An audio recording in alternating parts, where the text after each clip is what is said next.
Okay, well, a warm welcome, everyone. Welcome back. This is the third and final exclusive MLE Friends webinar for the spring season 2025. And we are so happy to have so many good friends with us following in the live Zoom room, and to those who tune in down the road when we publish this on our YouTube channel, welcome. So as you know, the MLE Friends series is a series which is really devoted to featuring the latest thinking and practices from members of our community, so researchers, contemplatives, scholars, and practitioners. And so this evening, we are really, really delighted and honored to have Brother Pháp Linh with us, a dear member of our community and a former faculty member at our Esri. And as many of you know, I'll present him in his bio in just a moment, but many of you know him through his really, really phenomenal work in the Plum Village community. So with no further ado, I will introduce Brother Pháp Linh, and then I will hand the baton to you to get us started for the evening. So Brother Pháp Linh, or also known as Brother Spirit in English, is a Zen Buddhist monk, musician, and former Cambridge mathematician. He ordained with Thich Nhat Hanh in 2008 and is the composer of many beloved Plum Village chants. He co-founded the Wake Up movement for young people, now active in 28 countries with over 2,000 members. And today he offers teachings on applied mindfulness to climate activists, scientists, artists, and business leaders. As a leading voice in a new generation of Western monastics, Brother Pháp Linh is passionate about bridging meditation and science and envisions modern monasticism as essential to fostering compassion and awakening in a world in crisis. And as I mentioned, he is also a beloved faculty member of our past two Esris, where from my recall, where he brought a really rare combination of the contemplative, the artistic, and the scientific to the program. And so thank you again for that. And thank you for sharing your time and your presence and your wisdom with us this evening, especially knowing that you've just come off a very, very long flight and are quite jet lagged. So we're especially grateful that you are sharing your time with us this evening. So welcome, Brother Pháp Linh, and welcome everyone. Thank you. Thank you. Thank you so much, Joanna. Thank you for the warm welcome and introduction, and thank you everyone for joining us this evening. It's lovely to see so many familiar faces, but also new faces. Yeah, just to feel the warm embrace of this community. And I apologize if my brain is slightly non-functional tonight. I just got back from really the other side of the world. We were offering a climate retreat in Fiji and in Hawaii, so I'm maximally jet lagged. I think fully 12 hours out, so everything is totally back to front. So I will be relying on a deeper part of my mind consciousness, and trusting that the ancestors, my teacher, and that other part of me knows what to do, even if my waking consciousness is not really awake in this moment. So we'll see what happens. So it feels like a very it's quite a privilege to get to be with you all in this moment, and to sort of have this open field to talk into. And I look forward to questions later on, having a chance to have more of a discussion.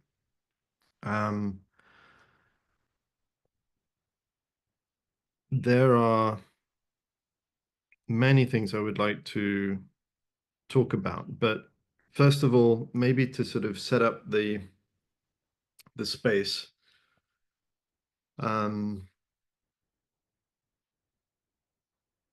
I think I put it in the description of the talk. There's this question for me is, what role do worldviews have in our relationship with the world? Is there a world? Do we have the world? Is this the world? Or are we actually looking at our world view? in some way. So I think maybe in a kind of naive way, we tend to interact with the world as if it is the world. I mean, the world of our senses, as if it is actually a sort of true representation of whatever it is that reality is. And but when we maybe start to either study some phenomenology, or we do some meditation, or maybe in some versions of science, we can question that a little bit more, and we start to know that maybe what we sense through our senses is not always exactly what things are. And what I want to get at is, supposing it was the case that we have a worldview, does it matter? Does it matter that we have a worldview? And does it matter what kind of worldview we have? When I say does it matter, what I mean is, does it cause harm potentially? Does it contribute to suffering? This having of a worldview and the kind of worldview that we might have if we were to have one. My contention is that it does cause harm, and that some worldviews cause more harm than others. And maybe there are worldviews which are sort of closer to the actual nature of things than others. And so if that were true, then it would be interesting to kind of find out, first of all, do I have a worldview that is contributing to causing harm individually and collectively? And could I have a better worldview or a different worldview? So one way of understanding the practice of meditation is that it is a kind of technology, a kind of cognitive or spiritual technology, which allows us to sort of do this, to examine our way of seeing, to see our way of seeing. So first of all, we have to know, can I see my way of seeing? Is that even possible? And how would I do that? Because our way of seeing is mostly invisible to us. Does that make sense? Right? It's the the proverbial fish in the water. The fish doesn't see the water. The other fish comes by and says, "Hey, the water's nice today," and the first fish is like, "What? What are you talking about? What's water? I don't know what water is. I've never heard about this stuff called water." So we are so embedded in our worldview, if we have a worldview, that it becomes invisible to us. And so we need to maybe do a little bit of work, and that might be meditation, to first of all even reveal the ways in which our very seeing, and seeing is just in a sense a shorthand for hearing, sensing, tasting, smelling, touching, and maybe other senses, senses of the body, interoceptive, proprioceptive. So I say seeing, but really I mean perceiving. So how can we do this? What I'm getting at is that partly our way of seeing, our way of perceiving, is causal.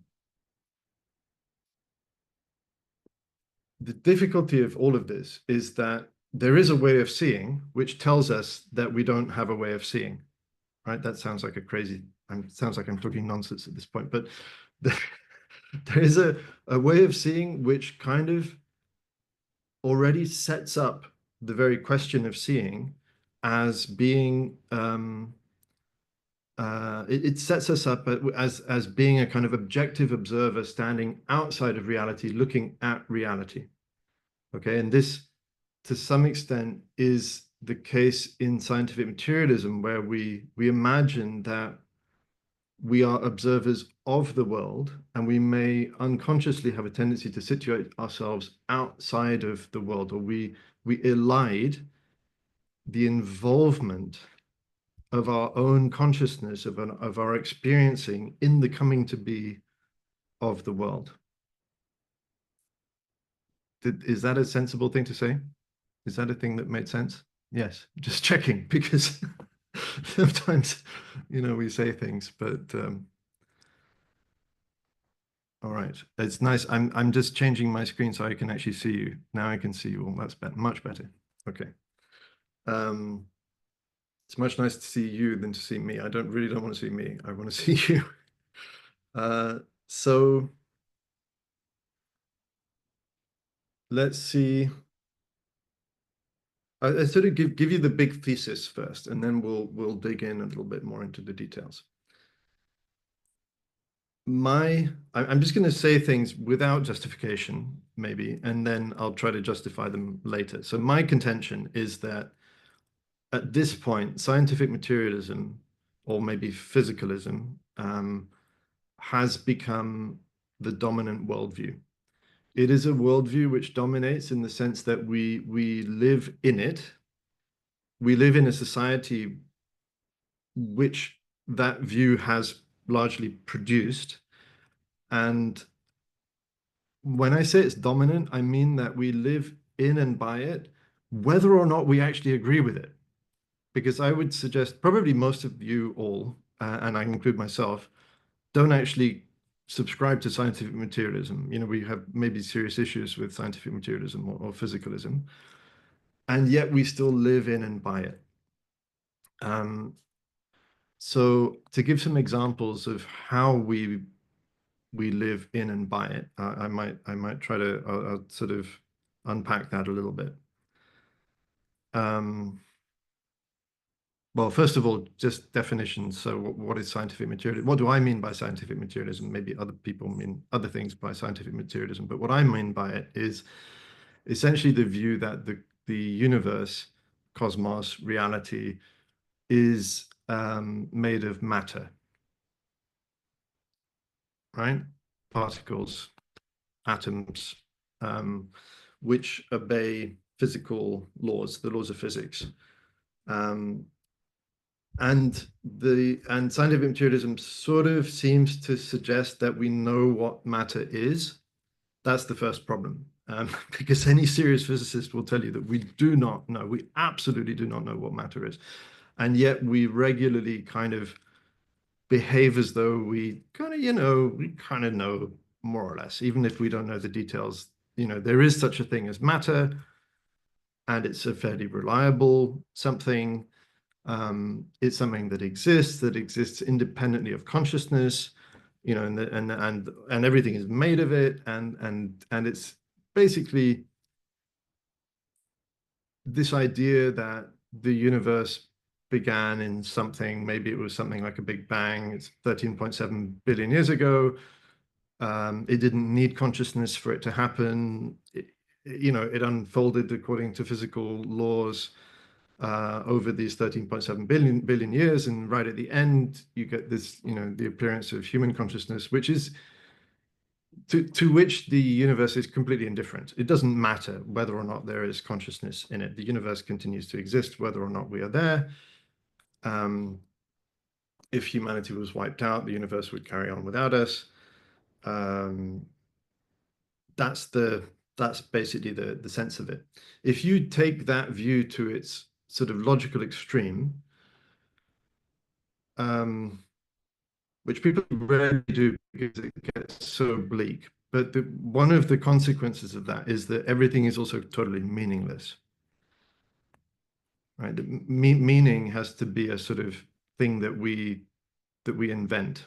But it's not that there is no inherent meaning to things in that view. There is just a kind of it's like a big clockwork.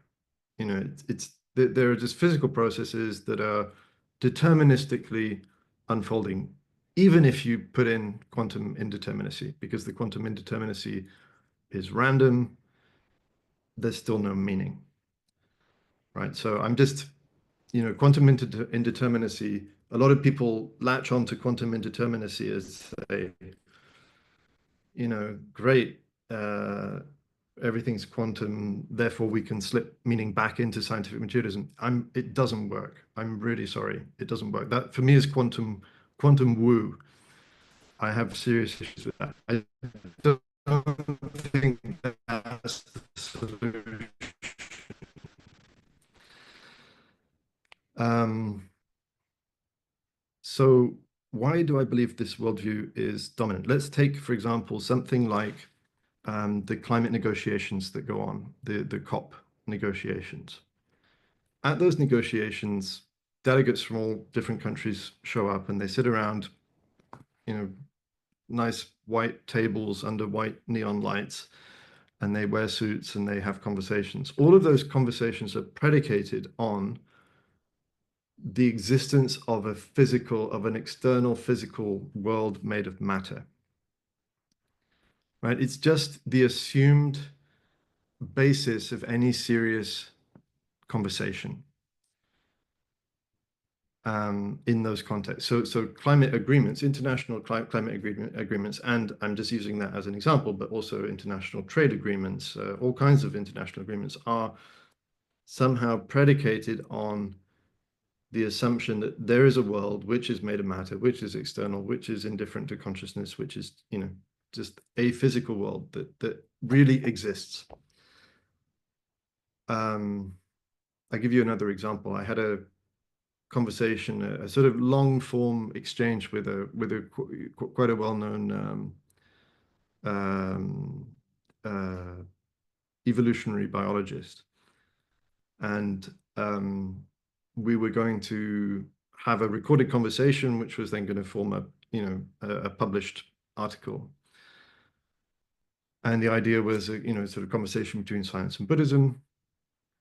And to start the conversation, he wanted to sort of establish the rules of engagement, as it were. And he said, well, you and I, we have scientific training, so at least we can agree that the world is made of matter, of atoms, and obeys the laws of physics. And, so at least, we can start there. I sort of said, well, hang on, I beg to differ, I'm not so sure about that. And he literally, before I could even say anything more than I'm not sure, he sort of exploded. Like he had a real emotional outburst and immediately went from me questioning that this is the agreed basis of everything to assuming that therefore I must be of the camp of, um, I don't know exactly what I think he thought that if it's not that, then it's total relativism. Everybody makes up their own worldview. Nothing is grounded. There are no rules. Science doesn't work anymore, and so on and so forth. And I've seen this quite a lot with, scientists of a certain stripe think that if we can't have scientific materialism, then we can't do science. And I for me, this is just not the case. We can very well do science, and I love science. I'm not in any way anti-science, but I feel like we just make there's a misunderstanding that science, the doing of science, the doing of good science implies the adoption of scientific materialism. I think we have to distance science, the methodology, science, the practice, from science, the worldview. So,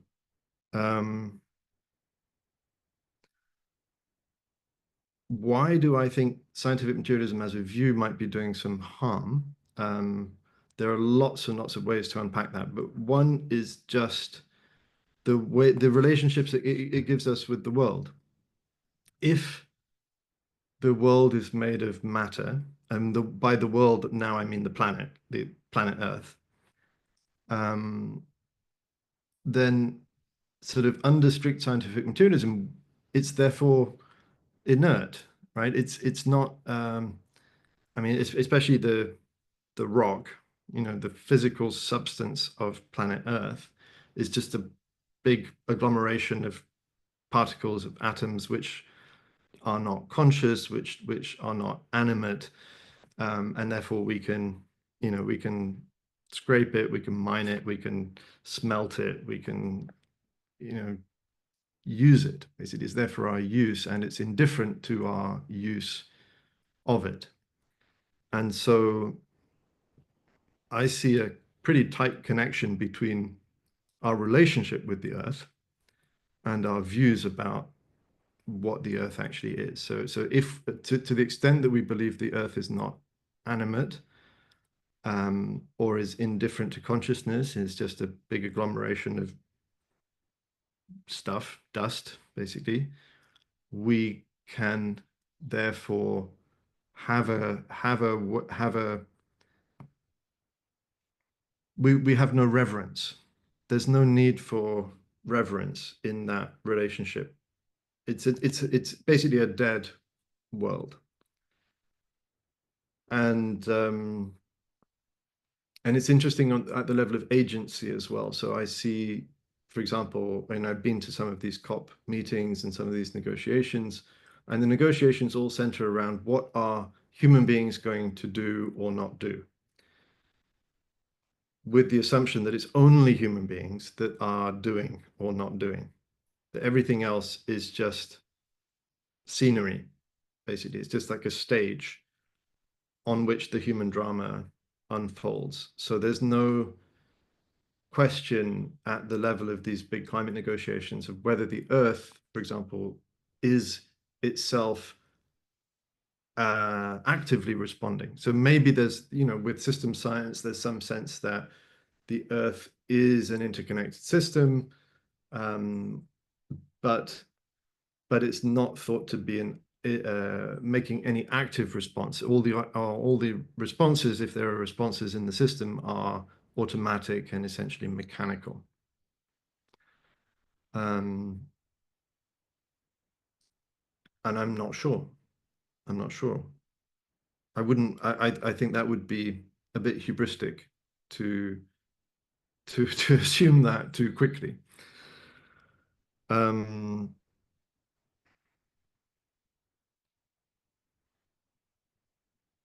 so for me, I see.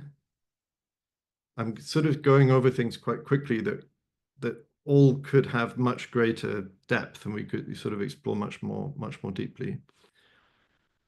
Um,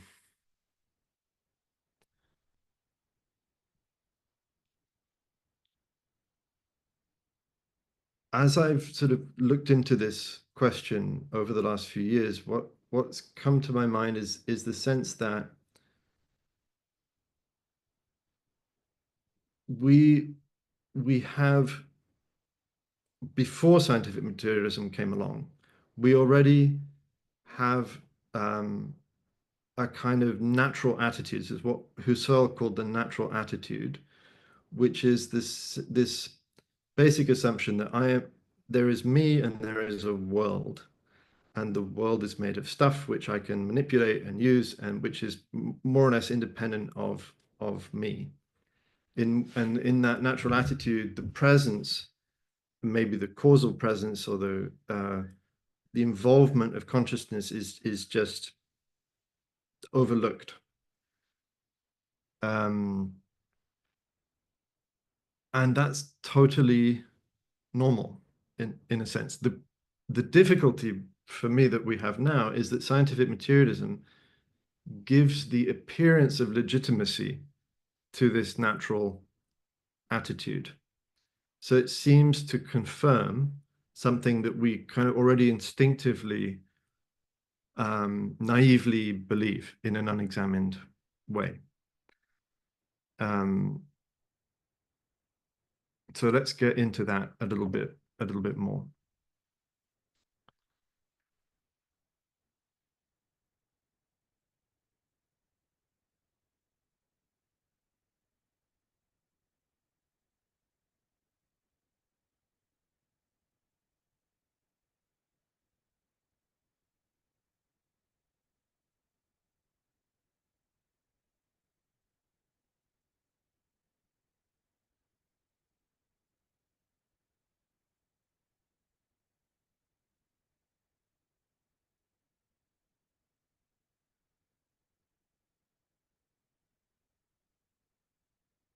I'm going to draw some pictures. Hopefully this is going to work. Let's see. This is a new experiment in Zoom technology. Can you see this? No, oh, that doesn't work yet.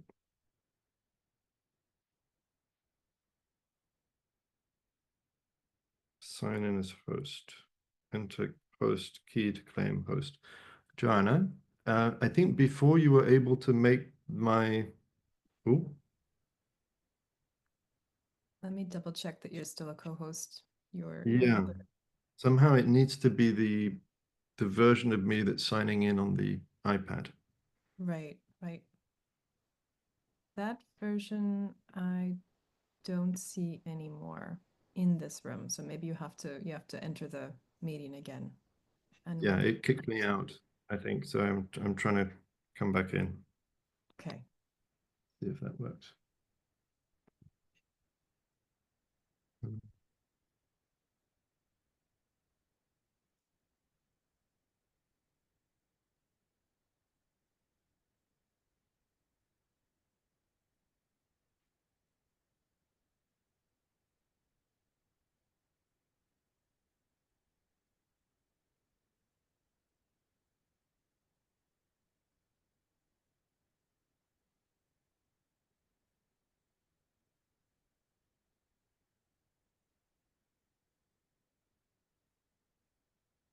Recording in progress. Oh,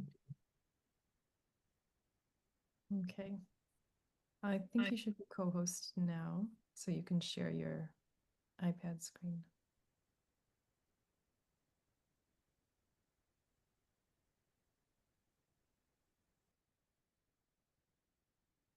did that work?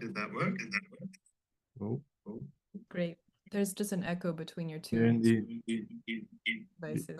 infinite echo. Oh dear. Um, Maybe if you disconnect the audio altogether from your iPad, that might take care of it. yeah, I'm trying to do that. Not yet successful. It's muted. Disconnect. Yeah, I think you have to disconnect Oh, entirely. there we go. There we Okay, go. wonderful.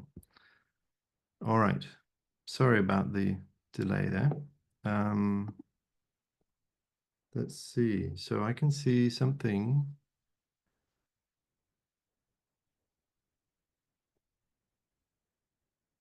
Clear page. Okay.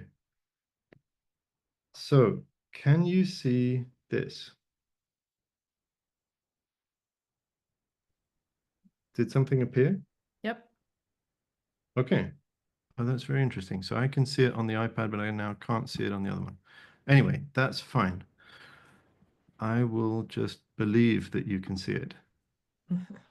Ah, no, there it is. Yeah. Oh, very. Okay. Let's start again. Okay. So I want to dive a little bit into some Buddhist psychology because I think it can help elucidate some of what may be going on. So in Buddhist psychology, we learn about a model of consciousness which may help us to understand.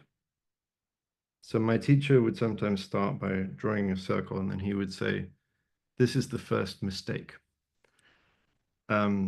Because if we draw a circle to illustrate the nature of consciousness, then we immediately suggest that there is something which is inside the circle and there is something which might be consciousness and maybe something outside the circle which is not consciousness. And that's a mistake. So with any image, we have to be very careful. So this is basically just a warning to say, beware the map, any map. This is a map and it's not a complete description of reality. But we're going to make use of it, try to make use of it skillfully. So in the upper part, we have what we call mind consciousness, which is in Western terms, we might call waking consciousness. It's the part of our mind that we can be aware of. Yeah, and then the lower part has many names, but one is store consciousness. It's also known as storehouse consciousness, and it's store because it has the function of storing. Storing what? Storing seeds, which are thought of as potentialities, also memories and experiences. So potentialities for what? Potentialities for different mental states, mental arising, sometimes called mental formations. So let's say we know that we have the potential to become angry. Even if we're not angry right now, hopefully not angry right now, we have the potential to become angry. Should I say the wrong thing, I might be able to make you angry. I hope that I won't. But we also have the potential to be compassionate. We have the potential to be joyful. We have the potential to be awakened. We have the potential to be mindful. So these are all potentialities that exist that may or may not be manifest in our present moment experience. But you can't quite say that they're not there, right? You can't quite say that because you're not angry now, the potential for anger doesn't exist, right? That doesn't seem to be accurate. So there's a sense in which there are we could feel many things. We could be, our consciousness could manifest in many ways, and it's all dependent on what stimulates us in the environment. So stimuli can come in through our different sense doors, the eyes, the ears, the nose, the tongue, the body, and can touch off these potentials in our store consciousness and cause those potentials to become manifest in our way of being in the present moment. So we can imagine this store is full of all these potentials. And that we have the 5 sense consciousnesses here. And let's say, I'll just use the eye here. So you see something, and something, and that kind of touches off potential, maybe the potential for joy. And joy is born in mind consciousness as a mental formation. And we in our tradition, we learn from our teachers to draw mental formations as flowers. It's like something blooming in consciousness. So joy is then present at the level of mind consciousness. We can be aware of it, whereas before it was not manifest yet, and then it becomes manifest. So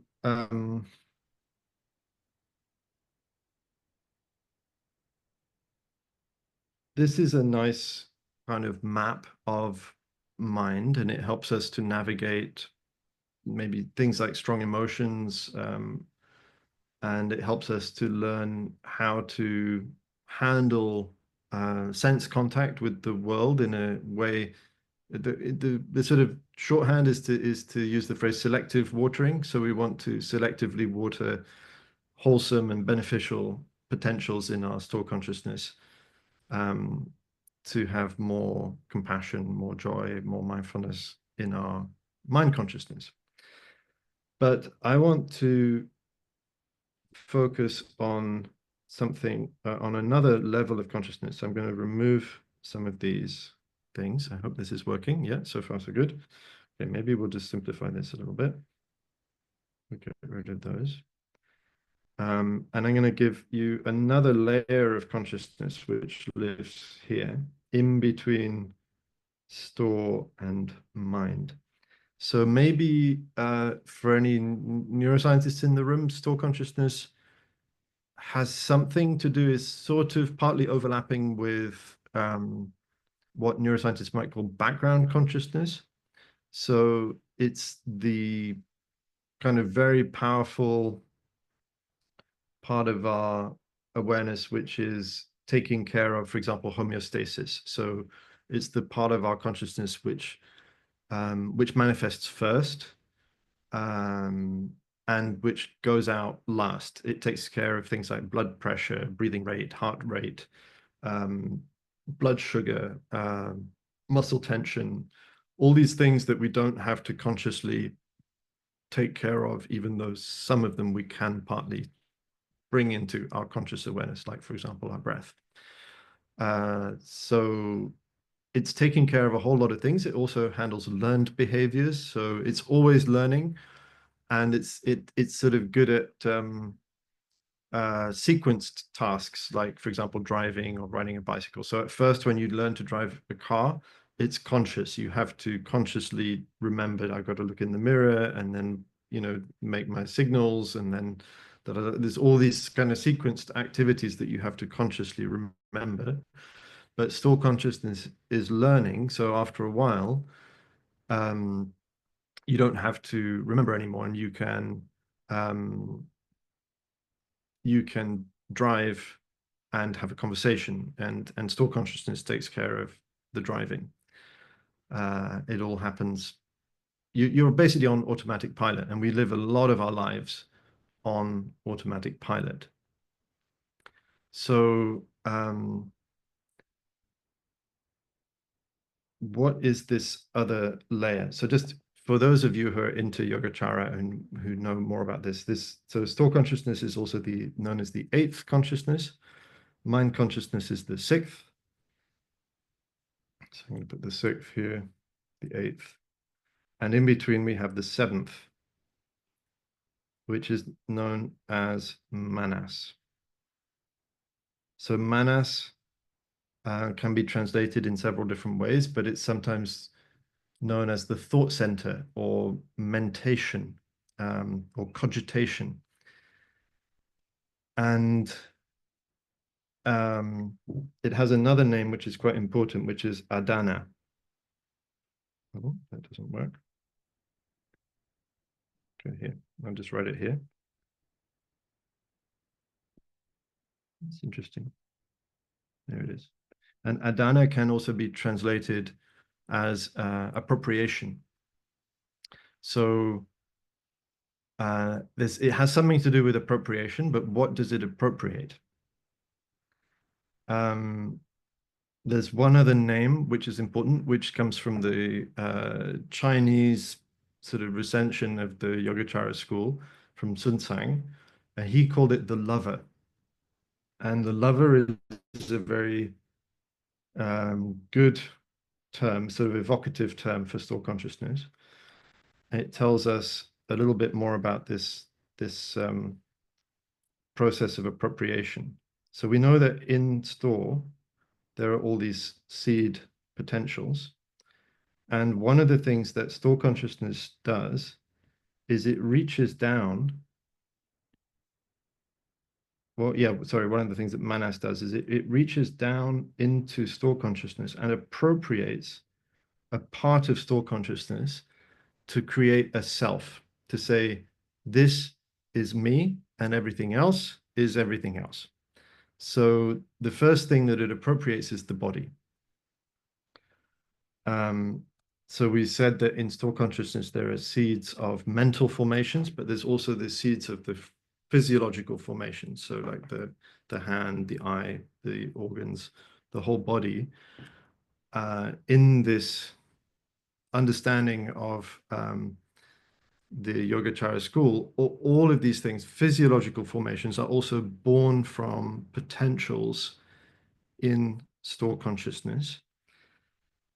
And not only physiological formations, but also physical formations like galaxies, trees, birds, shooting stars, rivers, dewdrops. All of these things are born from seeds in store consciousness, which is obviously a big leap, right? So it means that we're getting into a territory which is a little bit more like ontology. This sounds now like a description of reality. So we're going to sort of gradually unpeel this by layers. But let's just come back to this formation of a self, this part of consciousness which is also born from store. So manas is born from potentials in store consciousness which have this tendency. So there is in store consciousness, there is wisdom, there is the seeds of awakening, the seeds of enlightenment, seeds of compassion, of understanding, but there's also ignorance. There's seeds of appropriation, seeds of the illusion of separateness, of self, and all of these things. And born from the seeds of illusion in store consciousness comes manas, and then manas turns around, sort of looks down into store consciousness and says, this bit is me.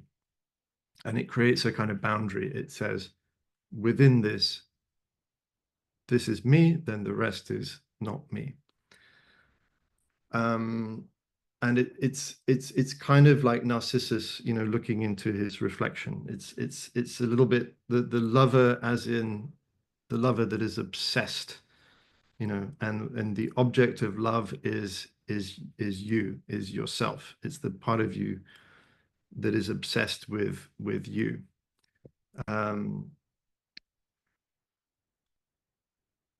So how does this relate to these other bigger themes that we sort of opened up at the beginning of the conversation?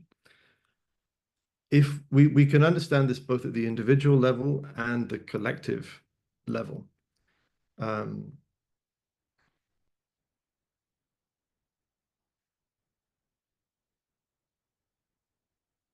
There is a kind of, what I'm saying is that there's a natural tendency for us to identify ourselves as sort of ending at the boundary of our skin. Like what's within this fleshy envelope is me, and the rest is somebody else's business.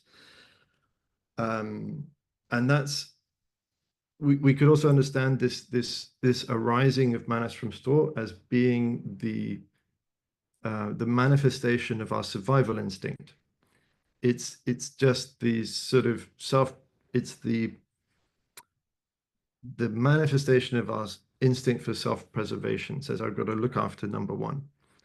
And it's in all of us, but maybe many cultures with their different spiritual traditions and practices have had ways to help us to see the limitations of that way of understanding reality and to overcome and to maybe constrain that behavior, which leads to individualism and selfishness and maybe abuse of power and bullying and desire to accumulate resources unequally and these sorts of things.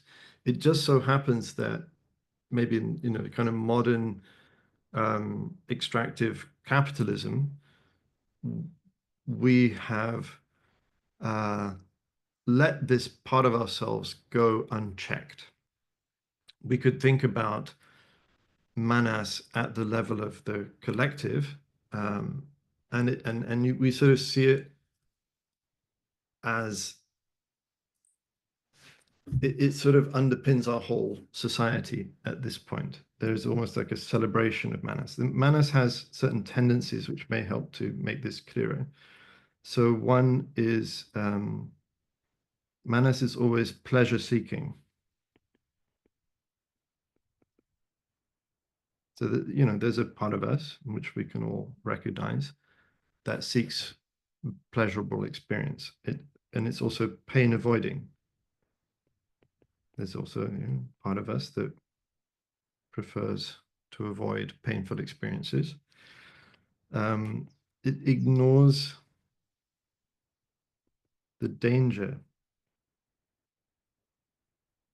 of number one, which is pleasure seeking. right? So there's part of us which doesn't want to acknowledge that there's a risk to always chasing after pleasure. Um, one of the images our teacher gave us, which is quite helpful, is the fish that wants to bite the plastic bait. You know, we dangle a plastic bait in the water and it looks very appealing to the fish, so the fish wants to bite it, but it doesn't know that there's a hook hidden inside. And many of our pleasures are like that. They have hooks hidden inside. We can become addicted and we lose our freedom in the constant pursuit of pleasure. And this is just, yeah, one of the attributes of this part of our consciousness. And another attribute is uh, it ignores the goodness of suffering,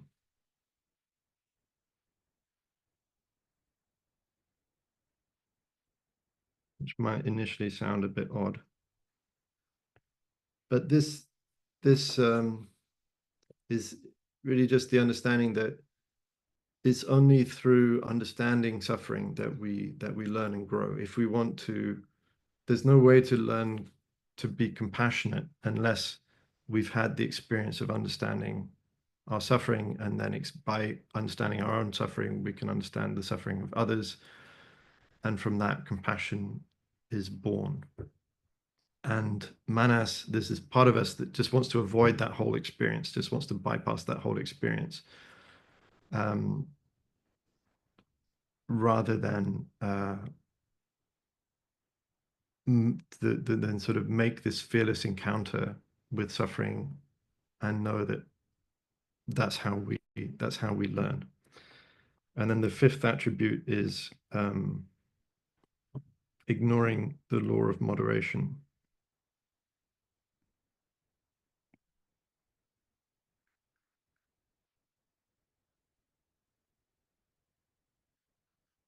So always wants more. And yeah, so we can see these at the individual level, but we can also see these at the level of our society. There's maybe even a celebration of these tendencies.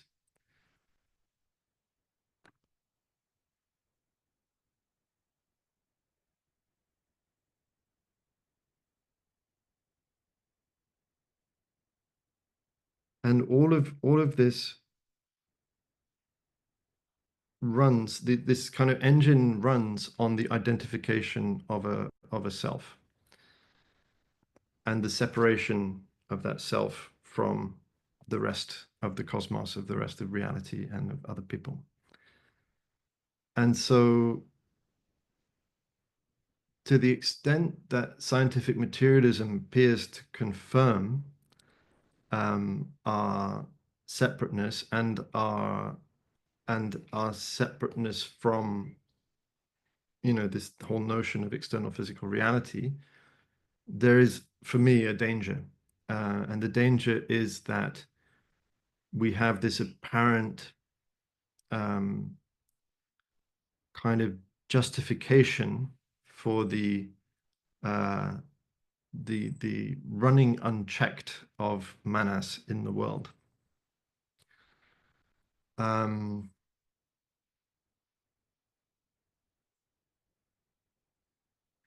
Let me have a time check. Okay.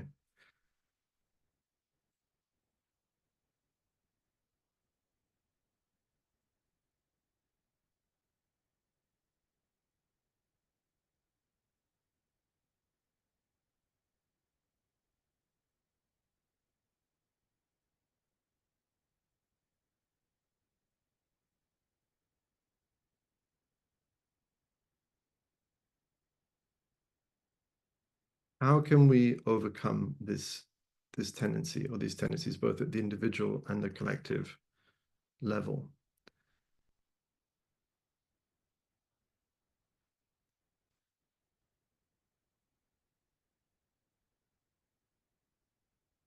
There's another helpful framing which we can rely on a little bit, knowing still the danger of map making and the limitations of all of these images, and which is the notion in Buddhism of the two truths. So we have uh, the historical. Oh, my pen isn't working anymore. Here it is. The historical truth, also known as the relative or the conventional. And this is, in a sense, the truth that Manas perceives, and it's also to some extent the realm of scientific materialism. So there are some parallels here that we can start to discern. At the level of the historical truth, I am me, you are you, we are separate from each other, we are distinct. You know, I have my identity card or my passport, you have yours, I have my name, you have yours, I have my personal history, you have your personal history, we are different and separate. And everything is outside of everything else. This is the world in which the principle of identity makes sense. The principle of identity is a sort of foundational principle in logic, which is so obvious that it almost seems ridiculous to state it. It basically, the principle of identity basically says A is not B. That things are themselves and they are not other things. And it's so tautologous that it's sort of almost like, what's the point of even saying it? And yet, when we look deeper into things, what we find is that things are not themselves. Things are, in fact, everything else. So we could take the example of a leaf. I wish I had a nice leaf to hold up to show you. I'm looking outside and I can see some beautiful leaves on a tree which are waving in the breeze. And I hope maybe you can see some leaves from where you are. Take a leaf. Is the leaf not the rain? Right? Because according to the principle of identity, rain is rain, leaf is leaf. And yet when we look deeply into leaf, we see that without rain, there can be no leaf. Without air, there can be no leaf. Without sun, there can be no leaf. So in some sense, when we look into the leaf, we find sun, we find rain, we find air, we find roots, we find minerals, we find the whole history of evolution on this planet, we find everything. And we don't find that there is no separate leaf. There's only everything which has come together for leaf to manifest. And my teacher said one thing that struck me very much one time. He said, and he's holding up a leaf at the time, which he often did, and he said, maybe this is the original sin, to say the word leaf. I thought that's very, very interesting.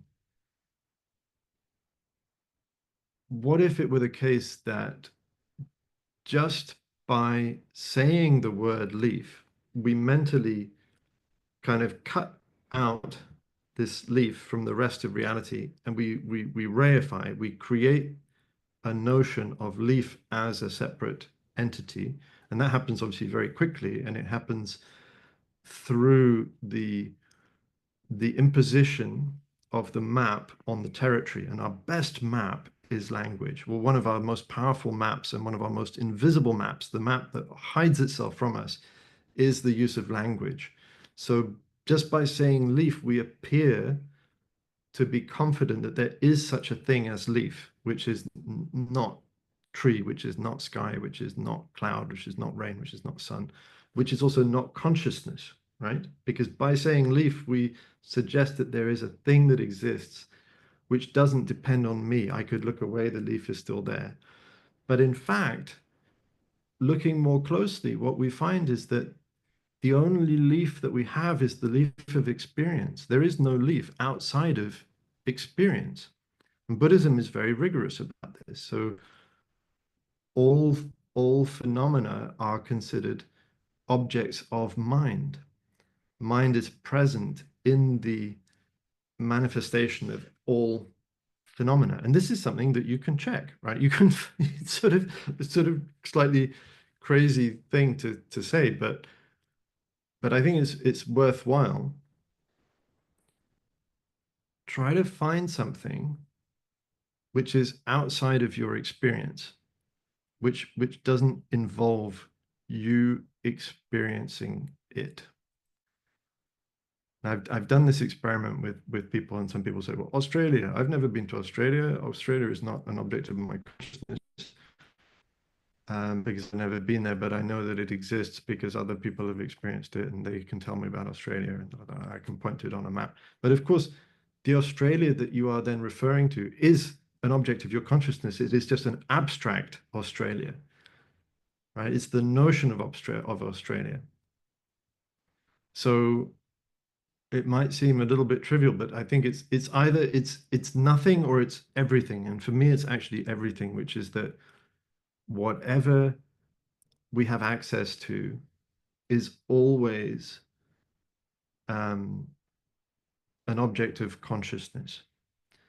So Husserl famously said,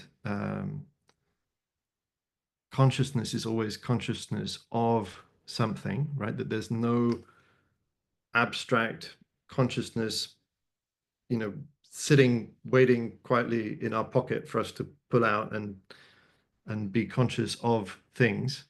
Consciousness is always both subject and object of consciousness. It is the co-arising of subject and object of consciousness. But that has a very important corollary, which is the flip side, which is that something is always something of consciousness or something in consciousness. There is nothing which is not, in some sense, in consciousness. So scientific materialism obviously has a big problem with this. I think Manas has a problem with this. It's regularly elided because it's so inconvenient. It sort of it sounds a little bit like solipsism. It sounds like, are you saying everything is only in my mind? It's not that. And we could delve into that a little bit more, why it's not solipsism. But to me, it's sort of the most important thing to continually verify, to continually bring back into consciousness. The awareness of consciousness in the coming to be, in the continuous coming to be of the world, or of experience. I like the word experience because it gets a little bit past the problem of reality to say that there is some like reality, because reality already suggests sort of some sense of solidity or independence from consciousness, whereas to realize that all we have is experience, or already kind of invites a re-examination of that experience. It's kind of like turning the eye of our awareness around and looking at the texture of experience itself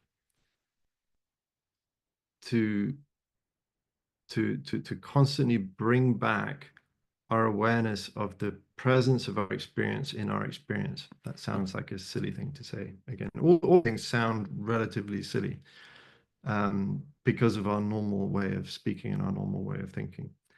So what I've been doing with the leaf is looking a little bit more deeply into this thing that we call the historical truth, or the relative, or the conventional way of understanding the conventional truth. So you can take anything, whether it's a particle of dust, a feather, a cloud, a leaf, a stream, a whirlpool, a self, a body. And the more you look into it, the more you find that it actually depends on everything else to to arise. And so looking deeply into the historical truth, we actually arrive at the ultimate truth.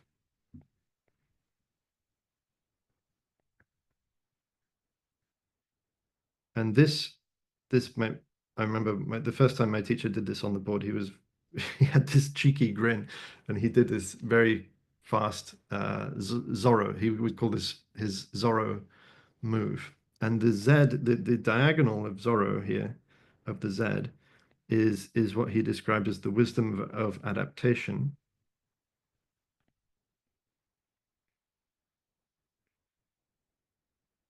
which is any kind of practice, contemplation, meditation, or way of thinking that brings us from the historical to the ultimate. And it's one way of understanding it is the contemplation of interbeing, or learning to see with the eyes of interbeing, learning to see the all in the one. And that includes the presence of our consciousness in the arising of our experience. So this is what Manas, in the seventh consciousness, doesn't like to do. Oops. I wonder if there's a way to undo that. Yes, there we go.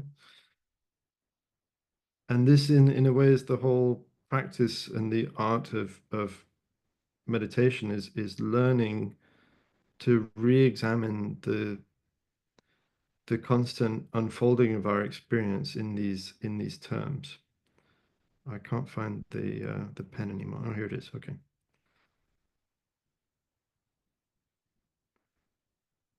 Um,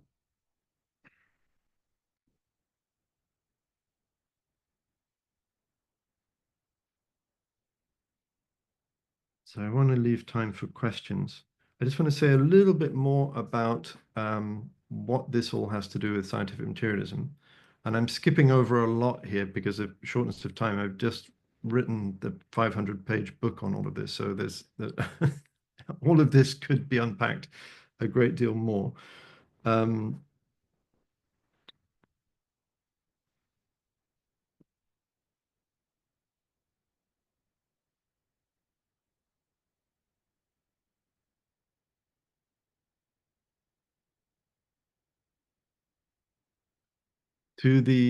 I started off by talking a little bit about this conversation I had with an evolutionary biologist who had this very strong emotional reaction when I said, "Are you sure, that, or I'm not sure that the world is made of matter, which is independent of consciousness, which has existed before human beings came along and is sort of indifferent to us, this indifferent, meaningless, deterministic, with a bit of quantum indeterminacy world." He was very upset about that and thought, well, that means you can't do any science and there's nothing upon which we can agree. This is where I disagree. I think we can do good science. In fact, I think we can do better science. And I think I'm not alone in this. I think some of the very greatest scientists have been very well aware of this. And so it's a sort of it's a reframing of the whole scientific project, which I think is important. And I would say, I'm going to find you a quote by Sir James Jeans. I'm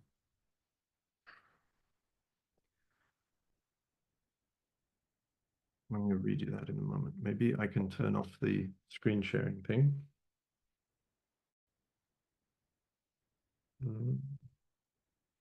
Stop. Okay, I'm back. Why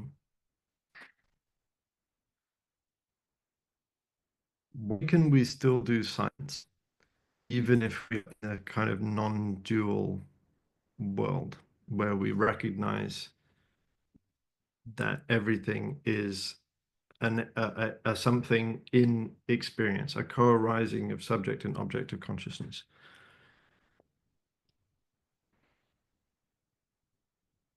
We can still do science because what we find is that experience, this constant unfolding of experience in the present moment, has regularities.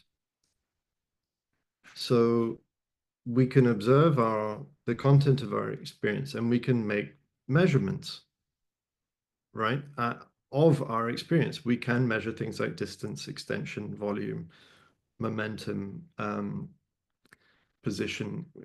We can abstract from the flow of experience measurable properties, which we can then which we then discover have beautiful mathematical relationships. Right? So it's not to say that the laws of physics aren't real. Right? From experience, we extract measurable properties. We find that those measurable properties, which are kind of, you could describe them as the emergent regularities of experience. So it's a sort of epistemic reframing of the whole scientific project. There are emergent regularities in the flow of experience. We find that those regularities have internal relationships. They have maybe nice mathematical laws by which we can relate the different aspects of these emergent regularities in the flow of experience. We can then make predictions. We can then make other measurements to test the outcomes of those predictions, to improve our predictions, to make better predictions, better hypotheses with other predictions, and so on. The fact that we want to be less confident about stating that there is an external physical reality in no way inhibits any of this process of doing science. What we're saying, in a sense, is that the process of doing science is not a description of reality. And this, a lot of scientists get very upset with me when I say things like this, because they have made this, they've become blind to this step whereby the model that we make within science, say physics, but it's true of all the sciences, the model has come to substitute for reality. We've believed so much in the model that the model is now considered to be a complete description of reality. So much so that even then the model sometimes is held up to be more real than our actual experience. Our experience is sort of devalued in the face of the solidity of the model. But many of the greatest physicists have fully acknowledged this problem. Anton Zeilinger recently said physics is not a science of reality. Isn't that amazing? Not a science of nature. Physics is not a science of nature. It's not a description of nature. And what does he mean by that? He means that basically physics, especially quantum physics, is an abstraction from experience within which, we can find these regularities and relationships and make nice, measurements and predictions. But we always have to remember that it is abstracted from experience, and it is less than experience. It is a kind of lossy compression from experience onto a mathematical framework. Now I come to this beautiful quote by Sir James Jeans. So he was, a very important scientist in the early 20th century. He says, the essential fact is simply that all the pictures which science now draws of nature, and which alone seem capable of according with observational fact, are mathematical pictures.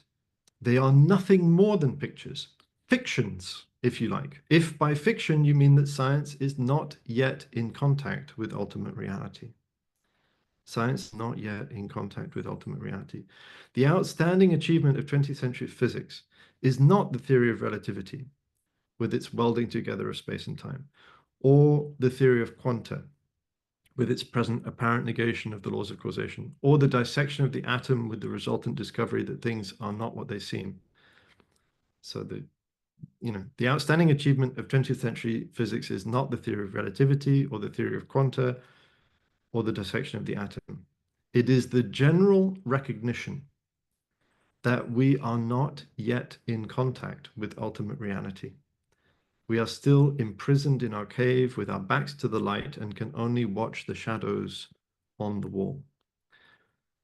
And then Eddington said something similar with about these shadows. The exploration of the external world by the methods of physical science leads not to a concrete reality, but to a shadow world of symbols, beneath which those methods are unadapted for penetrating.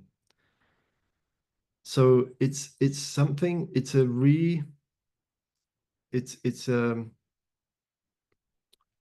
sort of resetting of the boundaries of science, of sort of saying, look, science is very important, but it's not describing the whole of reality. It's describing these emergent regularities from experience, but it's not, but it misses these crucial aspects of reality, which is, well, the manifest presence of experience in everything.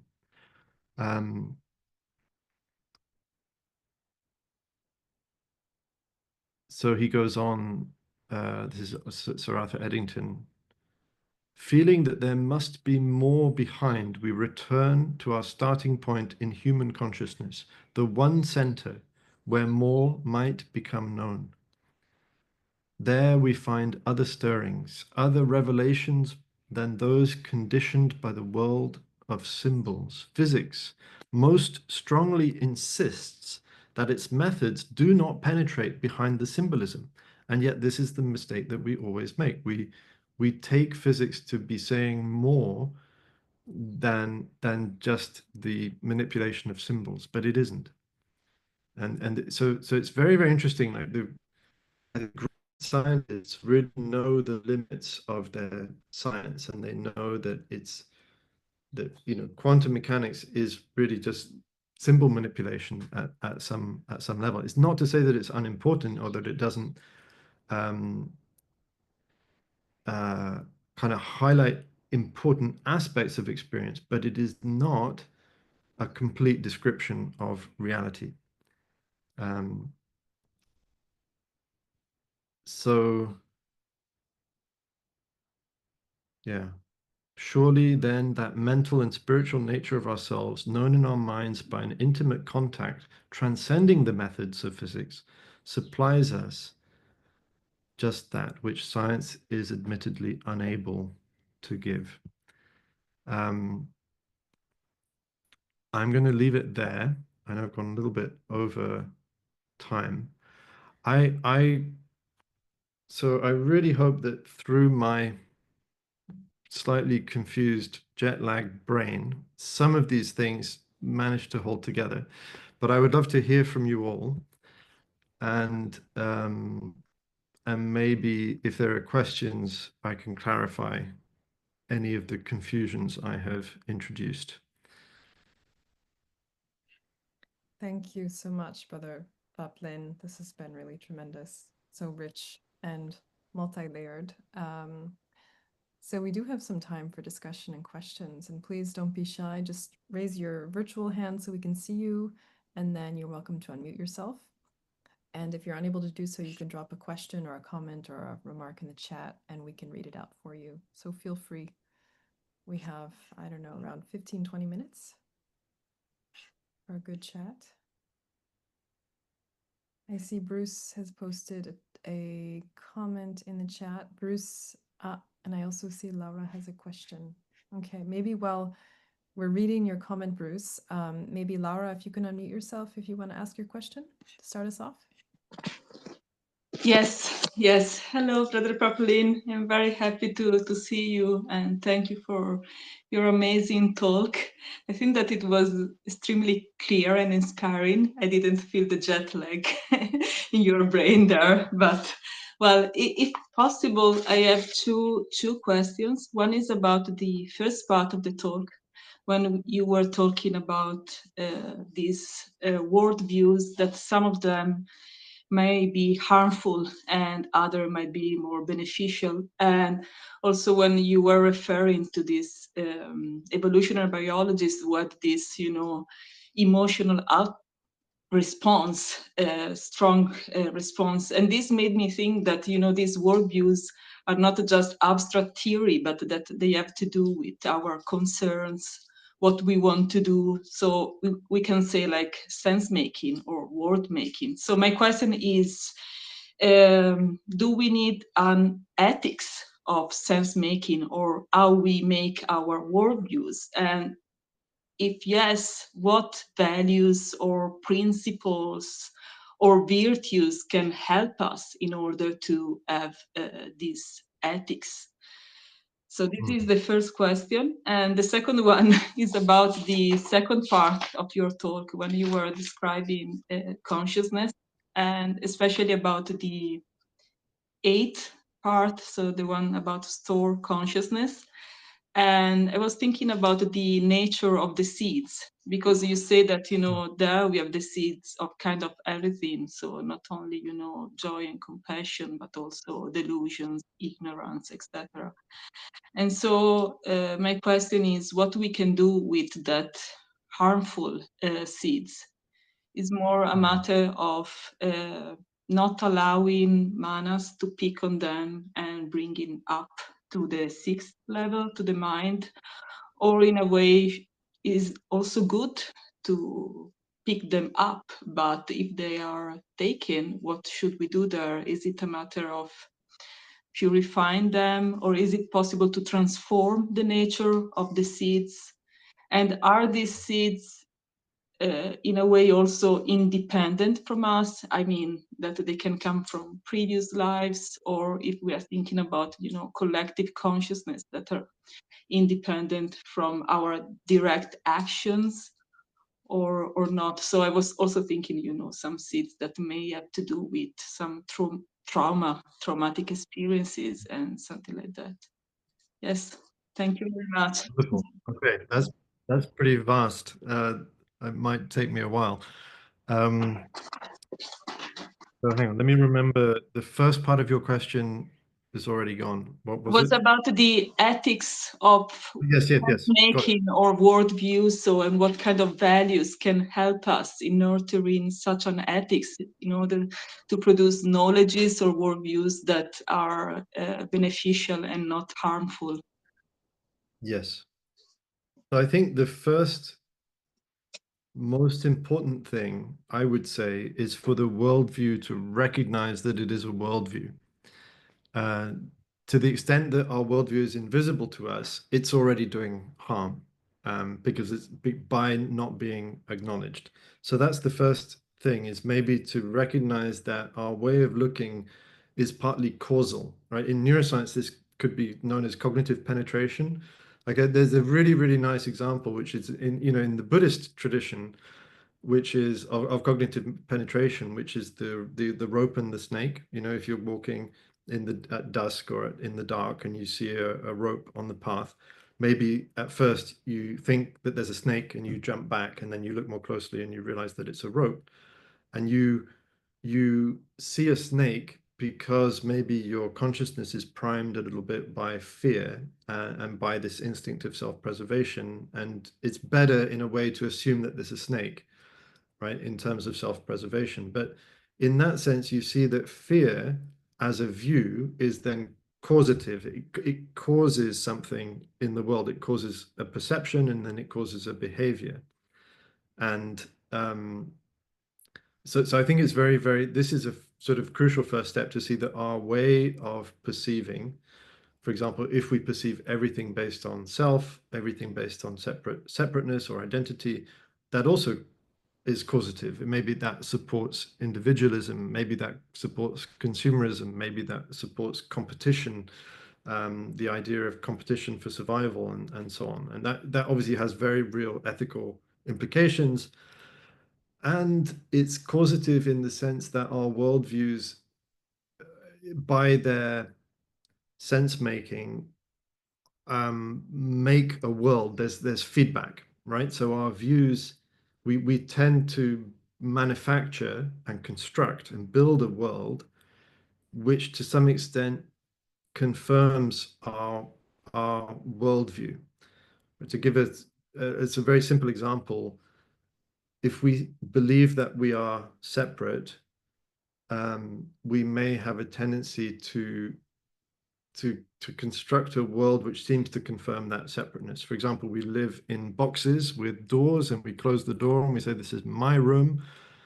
And that seems to define a boundary. So I've closed the door, I've closed all the windows, I now exist within this boundary, therefore I have a boundary, therefore myself is confirmed.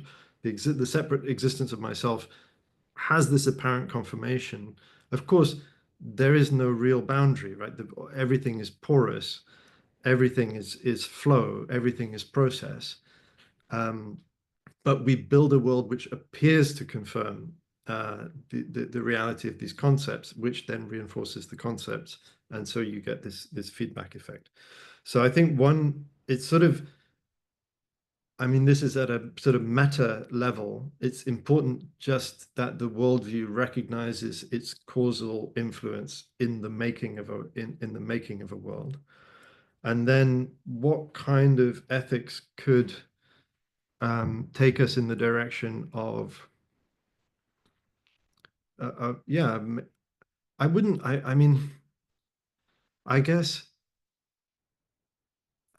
for me, having any worldview in a fixed way, and now I have it, is a problem. So my stance is that we should be cautious about any worldview, and any worldview should only be lightly held.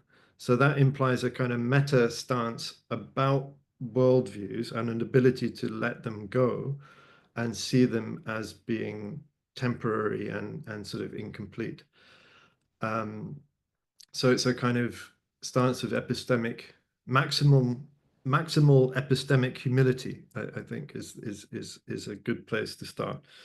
But for us, the underpinning of our ethics, what you could call our meta ethics, maybe the simplest way to say it is the insight of interbeing, is the diagonal of the Z of Zorro. It's the ability to see the everything in everything else, to see the interdependence of all things, because that naturally takes us in the direction of compassion.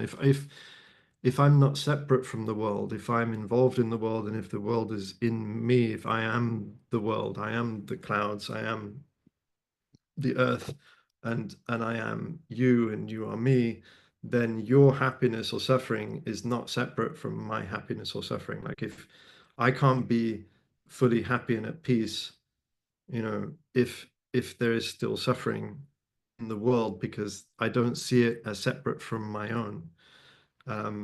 So that's kind of like that's the foundation of our meta ethics, in a sense, is this view of interbeing, of interdependence, which is obviously which itself is not an abstract thing, but a practical thing. It's something to continually train and cultivate by our way of living. So if we hold it as a kind of intellectual thing, which we then reify and write long books about, which mea culpa, then we get in trouble. It's like it has to be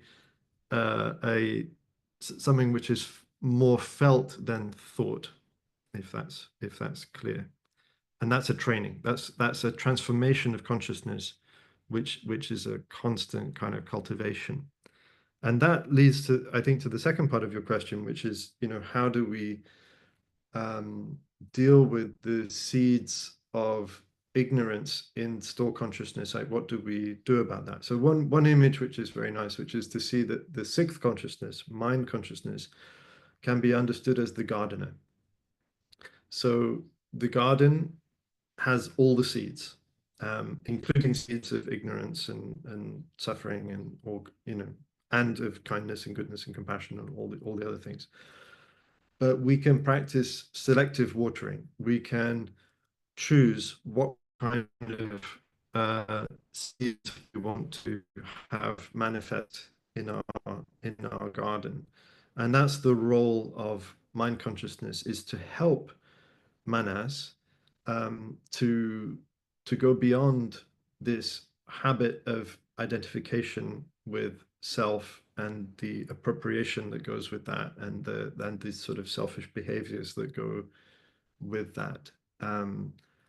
And again, it's kind of the same thing. Just by looking with the eyes of into being, we are already kind of weakening a little bit the habit of of um, of of identification and appropriation of the self by manas. We're learning to, I mean, to take a very simple example, just breathing. I can already start to transform the idea that I end at the boundary of my skin. You know, when I breathe in, I'm aware that that I am also flux. I'm also flow. I'm not a separate entity. My lungs are the green and growing things of the world. You know, my lungs are outside of me. I start to look out and I see this is also my body, which means I want to care for it, which means it puts me in a different relationship with it. So mind consciousness has this capacity, the sixth consciousness has the capacity to choose to start to transform the kind of innate habits of ignorance of manas. And that's the beauty of it, that manas can transform.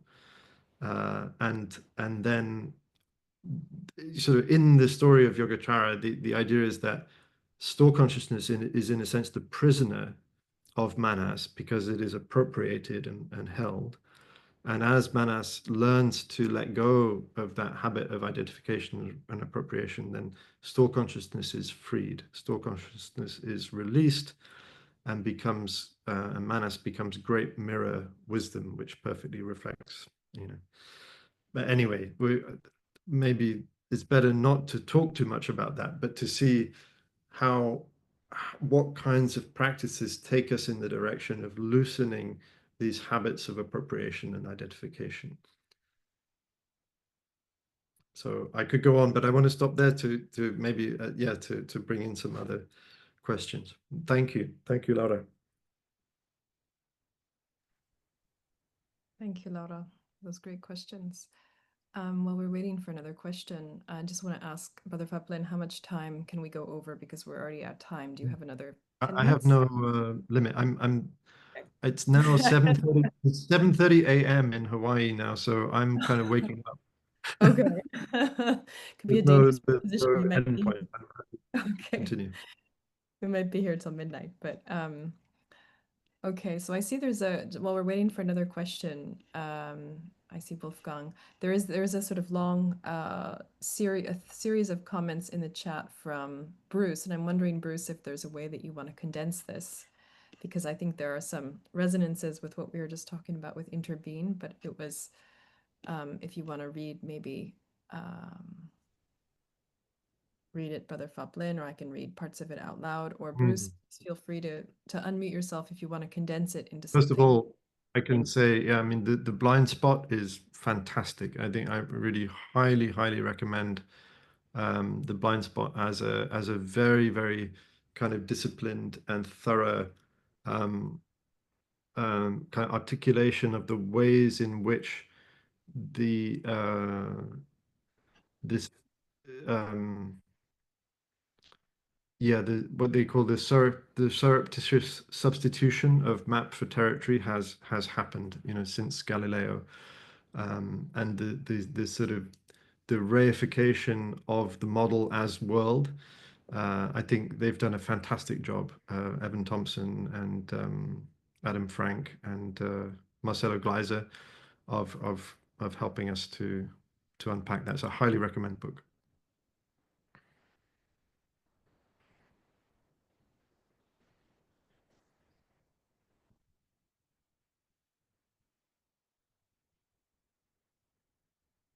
Thank you, Gabor. And thank you, everyone who has to leave. Thank you, thank you for being present. And I understand, of course, if people have to go, no problem. Shall we go to Wolfgang? Sure. Can you unmute yourself, Wolfgang? Yes, thank you very much. Hello, Brother Faplin. It's wonderful to see you. I hope I can find concise words for the question. I was very intrigued by, this whole, the map that you said should be taken with with a grain of salt or with care, with the manas, and that role, and you just elucidated it a bit more for me when you responded to Laura. And I was wondering,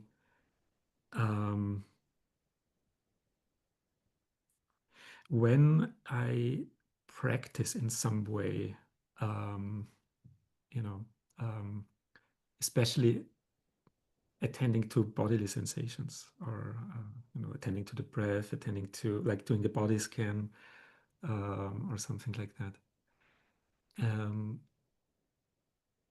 It seems that the focus of my attention shifts out, or can shift at least for a while, out of this, thinking about, oh, I am doing this, and what do I have to do next, and all the tricks that the mind does.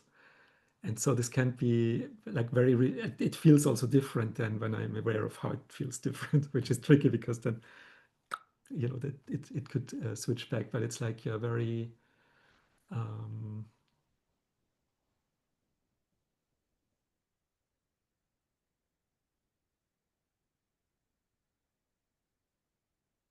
yeah, I'm sorry, I'm trying to get back to focusing on what precisely I wanted to ask you.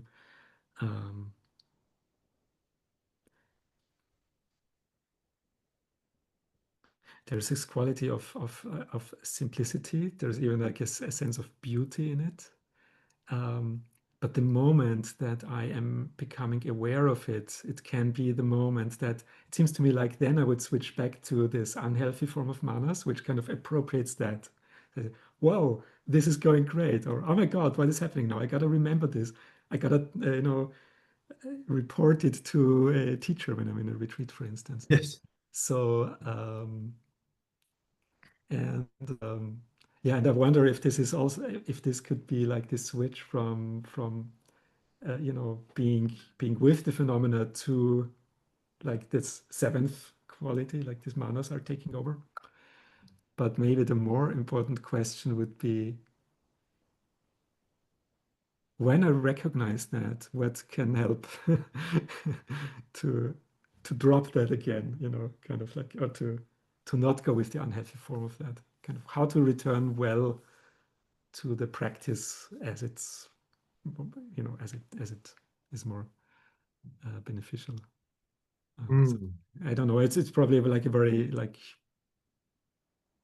obvious, quite like practice 101 question, it seems to me. But no, I I think don't it's very, I think it's very important, actually. And I've often, I'm involved in training a lot of the young monastics who come into the monastery and, who've grown up in a very kind of Western, industrialized or post-industrial education.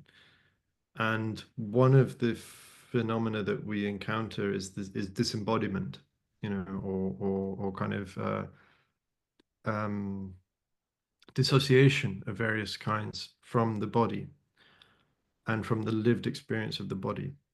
And at the same time, my teacher and our tradition, and in a sense, the whole Buddhist tradition spends a lot of effort saying you have to come back to the sensations of the body, practice the first establishment of mindfulness, or the first foundation is mindfulness of the body in the body. So I spend a lot of time thinking, like, why is that so important? Why do we have to focus so much on the body? And I think in there is a big clue. So I would say that we have at least two ways of relating to the body. And part of the difficulty for Westerners when they approach Buddhist practice is that we may accidentally be relating to the body still in this in the mode of abstraction, body itself as an abstraction. So when we practice body scan, I would say there are at least two very distinct experiential ways that the body scan can occur. And I think that's what I was hearing a little bit in your question, this sense that you could sort of switch from one mode of sensing to the other.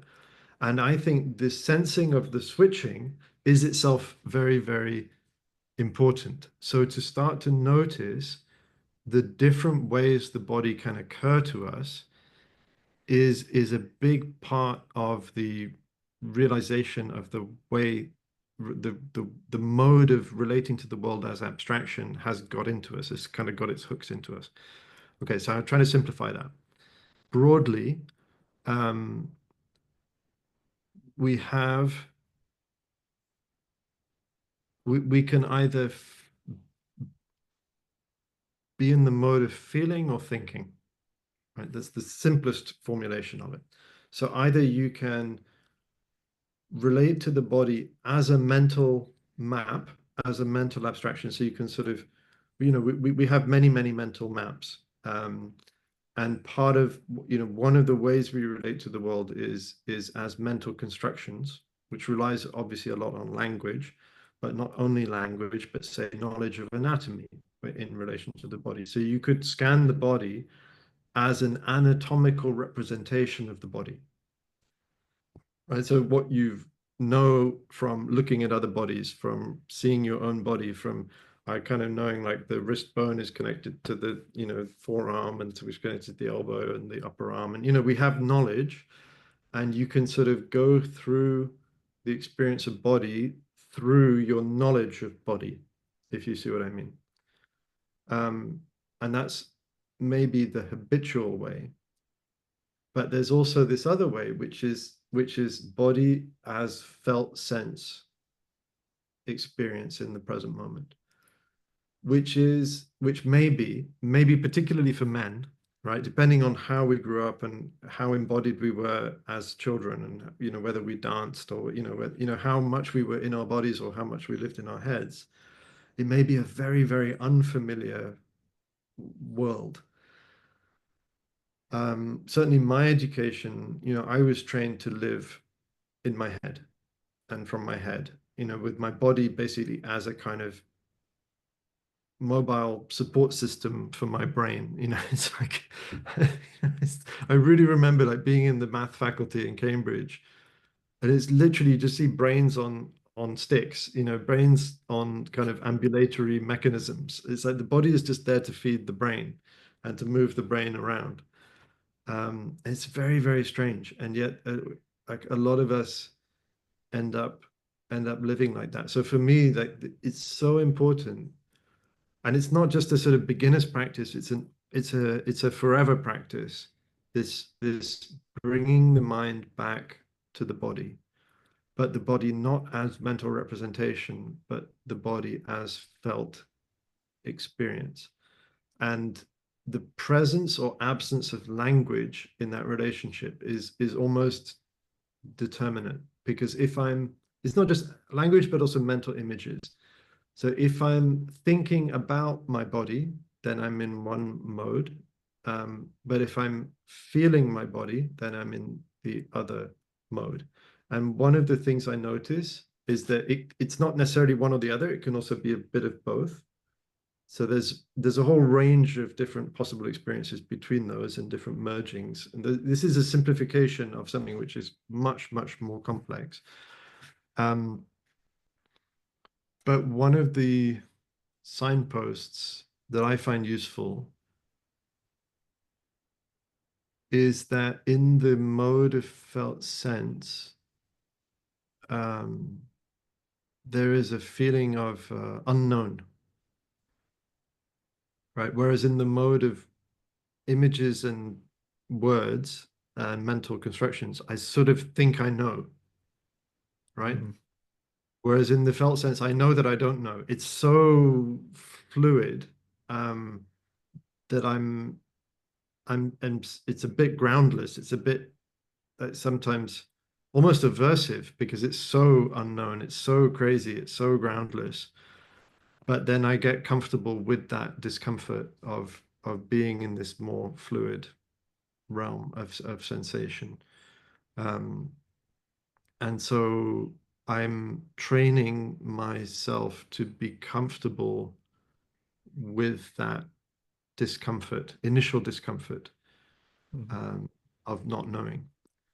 And I think those are quite helpful signposts for me to sort of navigate between those two modes. And I think there's already clues and hints in the sutras that are kind of pointing to these distinctions, because the Buddha uses the expression the body in the body, and then observing the body from within, the body from without, and the body both from within and from without. And that's very interesting, because it sounds, so this is obviously no explanation is given in the sutra. You just have these phrases and you have to do the best you can with them. I understand those phrases to be potentially, like, one way to understand them is to say, from within is in the felt sense, from without is as representation. And from both within and from without is some kind of merging of, standing the body as a map, as an image, as a set of relationships, anatomical relationships, and from the more amorphous kind of felt sense experience. So I think we actually need both, and we need to know how to move smoothly with. It's not that one is bad and the other is good. We need to be familiar with both. And at the same time, if we have grown up to be relatively disembodied, then we may need more of one than the other. So I don't know how it was in the time of the Buddha. I think maybe people were less disembodied, so maybe they actually needed to be able to be in a little bit more of a relationship of abstraction. Maybe they needed to cultivate that. I don't know. I think for me, I'm fine with that. I'm good at the abstraction part. I need to cultivate the other way, because I think we're very, very imbalanced in our, just because of the way our education system kind of shapes us in our relationship to the body. So anyway, this is a very, very big topic. I think that the beauty of it is that the more there's this big overlap with the increasing awareness of the importance of the interoceptive pathways, and the fact that interoception can be trained. So we may have less, and the interoceptive sensitivity is highly variable, and it can to some extent be measured by proxy measures, like, for example, heartbeat sensitivity. So you can ask people to measure how many heartbeats occur in a given minute, and they're either good at it or bad at it, or they're more or less accurate. And that seems to be a good proxy measure for interoceptive sensitivity. But the good news is that it can be cultivated. Like, so my feeling is that, well, the more I practice body scan in this mode of felt sense, I hope that correlates with cultivating interoceptive sensitivity. I think, as I know there's scientists in the room, I think that would be an interesting study. To what extent can interoceptive sensitivity be trained by doing a daily practice of body scan, for example? I think there's already studies that show interoceptive study correlates with some very, very interesting things, like empathic ability, emotional intelligence, decision making, even athletic ability. It's remarkable, like, how important interoceptive sensitivity is, which to me then says, well, shouldn't we work out how to cultivate interoceptive sensitivity? That would be an interesting thing. If interoception is important, we should know how to train interoception. My guess is that you train interoception by doing interoception. And I think this sort of settling into the present moment, felt sense of the body as a habit, not just in lying down body scan, but every moment of waking life, is the training of that interoception. But that's a hypothesis. I don't have, I can't yet prove that. I'm fairly convinced of it, but I think it would be interesting to see if we could study that. Anyway, I see that others. Thank you everyone for staying with us. I wonder if anybody else has a has a question or a comment.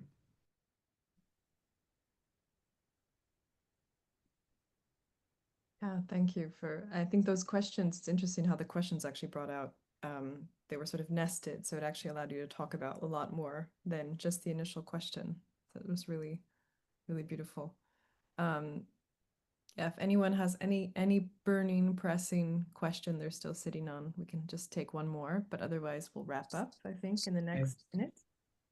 I had Yeah. a little question. Thank you, Brother Faplin, for your intervention.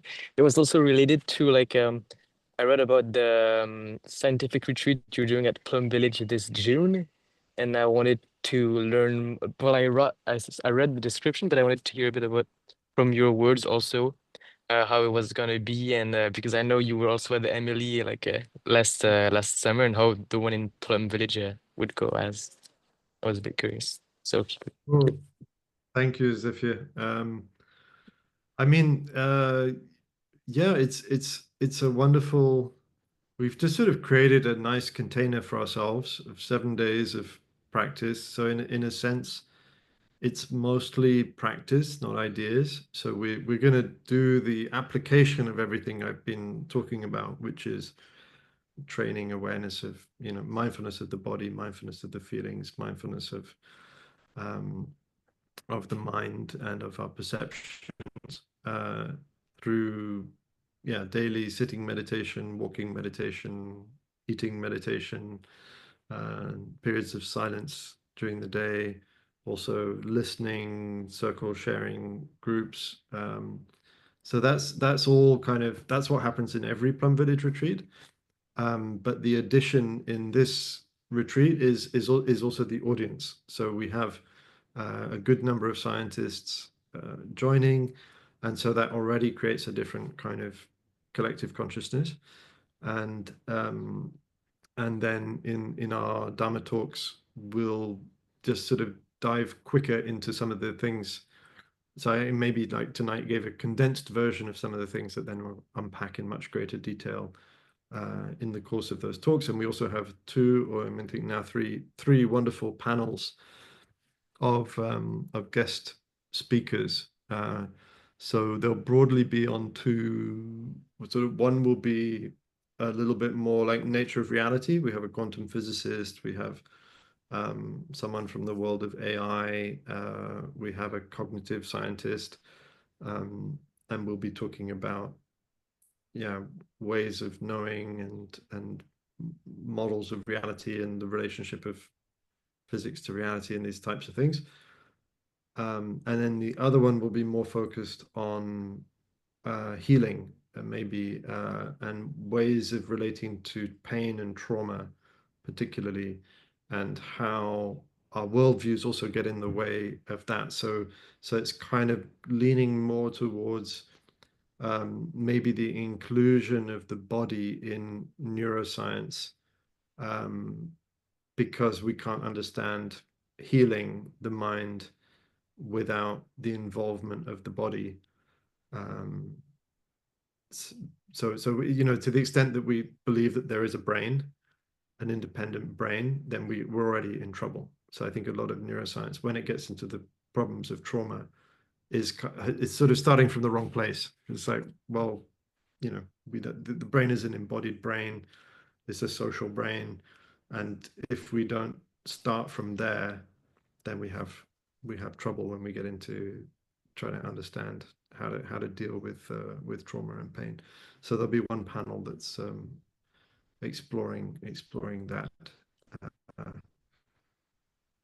Yeah, I hope that gives you a little bit of a sense of it. And I think Amy will be there, Wolfgang will be there, and a few others from the Mind and Life community, which is wonderful.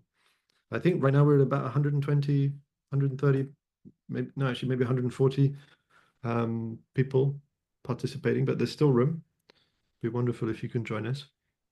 Cool. Well, thank you very much. And yeah, I look forward to it. Thank you. So with that, I think I probably close. I'm noticing folks have to leave, but thank you for everyone who stayed with us to the end, and to you, Brother Faplin, an immense thank you from all of us at Mind and Life Europe and beyond for your teachings this evening and your generosity of presence. It's been really a special evening of Dharma and beyond Dharma. So thank you so much. And Thank you, Johanna, for making it all so easy and for convening us all in this beautiful way. And thank you to everyone for joining tonight. Yeah.